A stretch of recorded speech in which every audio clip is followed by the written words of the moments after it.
Everyone, मैं हूं Himani and ये है हमारा नया यूट्यूब चैनल। इस चैनल पे हम आपको 11th एंड 12th का पूरा बायोलॉजी का सिलेबस करवाएंगे एंड आज हम स्टार्ट करेंगे अपना first chapter living world. And time को ज़्यादा वेस्ट ना करते हुए हम अपने चैप्टर को स्टार्ट करते हैं। तो चैप्टर में सबसे पहले आता है what is living. Actually living होता क्या है? लिविंग होता है ability to sense environment and mount suitable response, यानी कि एनवायरनमेंट को सेंस करना और उसके अकॉर्डिंगली रिस्पॉन्स करना, इसे हम बोलते हैं living. Next is interact and emergence. Interact and emergence means environment के साथ हम इंटरैक्ट करेंगे। अगर कोई मान लो प्रॉब्लम आ जाती है तो उसके अकॉर्डिंग हम जो रिएक्शन देते हैं, जैसे कभी भी हमारा गर्म पानी के हाथ टच हो जाता है तो हम एकदम से रिफ्लेक्स दिखाते हैं, हम एकदम से हाथ को अपने पीछे करते हैं। That is interact and emergence का छोटा सा मैंने आपको एक एग्जांपल दे दिया है।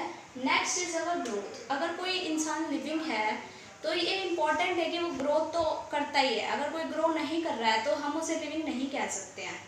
Next is reproduction. Reproduction is also important feature, क्योंकि जो सभी लिविंग है उनमें ऑलमोस्ट रिप्रोडक्शन होते हैं। इनमें कुछ एक्सेप्शन होते हैं, जैसे कि म्यूल हो गया, स्टेराइल कपल्स हो गए। म्यूल होता है जो हम आपको आगे बताएंगे, म्यूल जो रिप्रोडक्शन में हम पढ़ेंगे जब बताते हैं।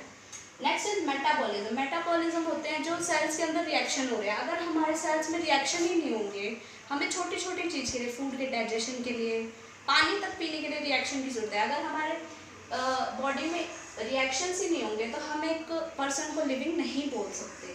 Next is cell organisation. Cell organisation क्या होता है? सेल होता है, उससे टिश्यू बनता है एंड टिश्यू से हमारा बनता है ऑर्गन एंड देन हमारा बनता है organ system. This is the sequence.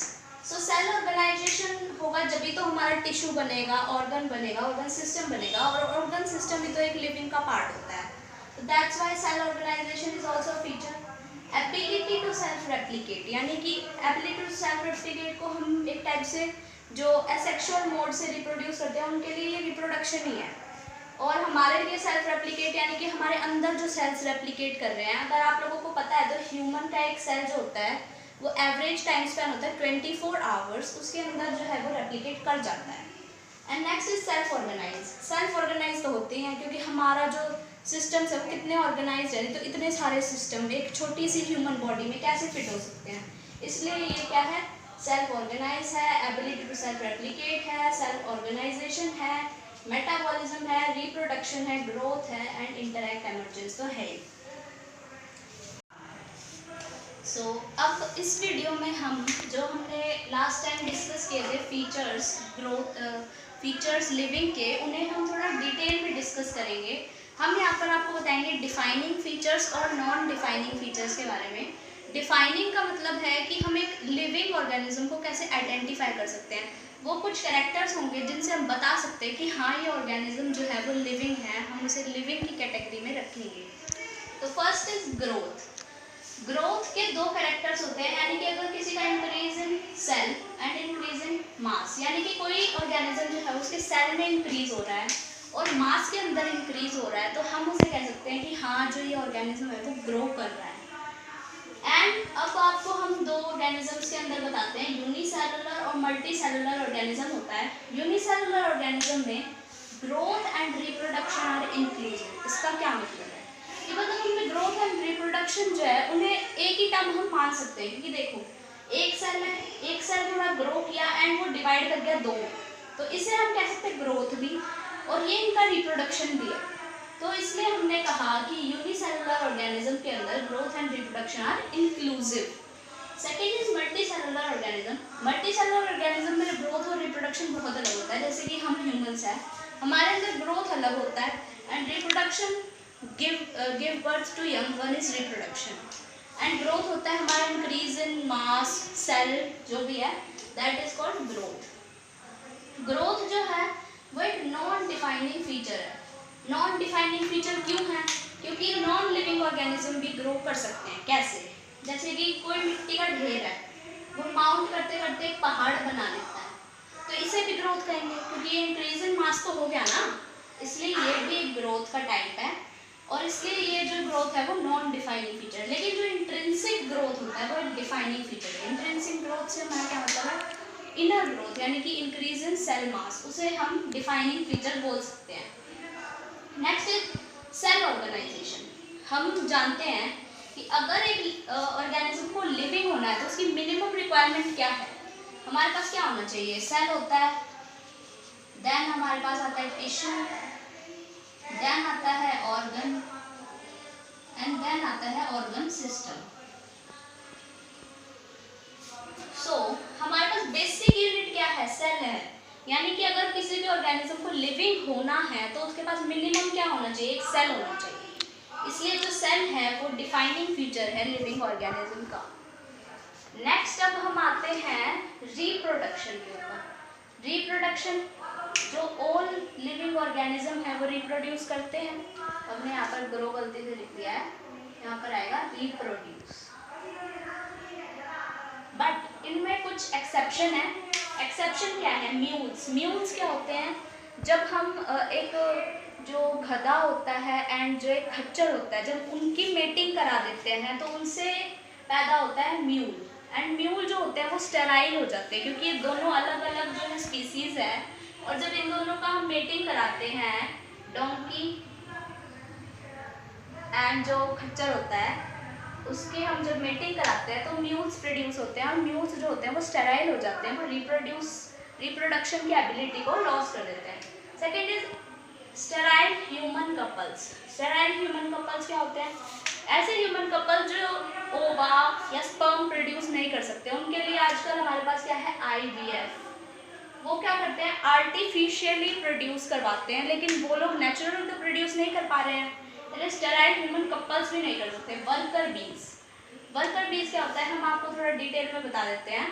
जो बीज होते हैं उनमें 3 टाइप के बीज होते हैं। एक होती है क्वीन, सबसे लॉन्गेस्ट, एक होता है ड्रोन, और एक होती है वर्कर बी।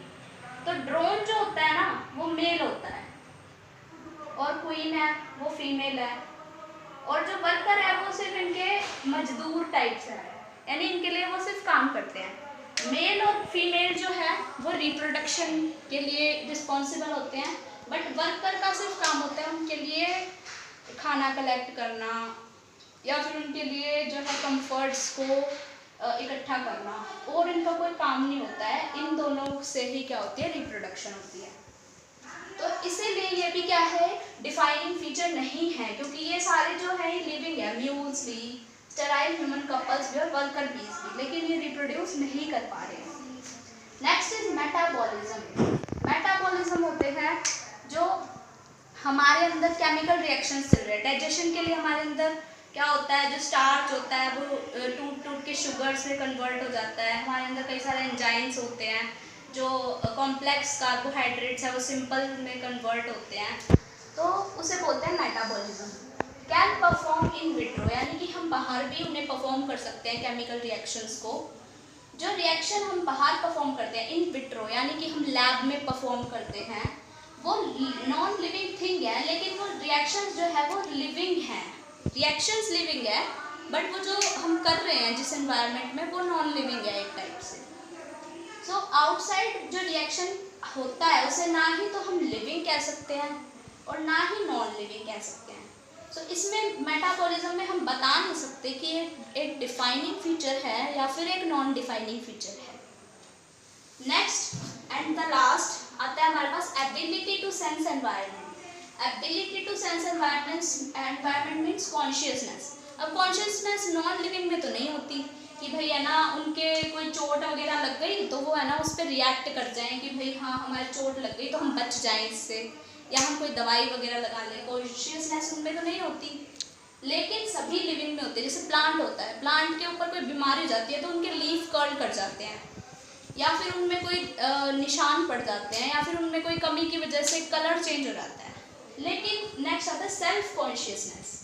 सेल्फ कॉन्शियसनेस जो है वो सिर्फ ह्यूमन में होता है। ये एक क्या है, ये एक एक्सेप्शन टाइप है। सेल्फ कॉन्शियसनेस और किसी में नहीं होता है, यानी कि और कोई अपने आप के लिए स्वार्थी नहीं होता है। वो जैसे ये सोचते हैं कि भाई हमारे खुद के लिए कोई केयर नहीं करता, बट ह्यूमन जो है वो अपने लिए केयर करता है, वो अपने लिए सोचता है। तो सेल्फ कॉन्शियसनेस किसका फीचर है, ह्यूमन का। लेकिन कॉन्शियसनेस किसका फीचर है? सभी लिविंग ऑर्गेनिज्म का। इसमें एक एक्सेप्शन आ जाती है, एक पेशेंट है जो कोमा में है, कोमा में जो पेशेंट है उसके अंदर तो सेल्फ कॉन्शियसनेस नहीं है, लेकिन हम इसे डिफाइनिंग फीचर कहते हैं। जो एबिलिटी टू सेंस एनवायरनमेंट है, कॉन्शियसनेस है, इसे हम बोलते हैं डिफाइनिंग फीचर, क्योंकि जो कोमा में पेशेंट है उसे हम लिविंग तो नहीं कह सकते, क्योंकि हमने उसे सपोर्ट दिया हुआ है, हमने उसे आर्टिफिशियली हार्ट और लंग्स का सपोर्ट दिया हुआ है, इसलिए हम उसे प्रॉपरली जो है वो लिविंग भी नहीं कह सकते। Thank you.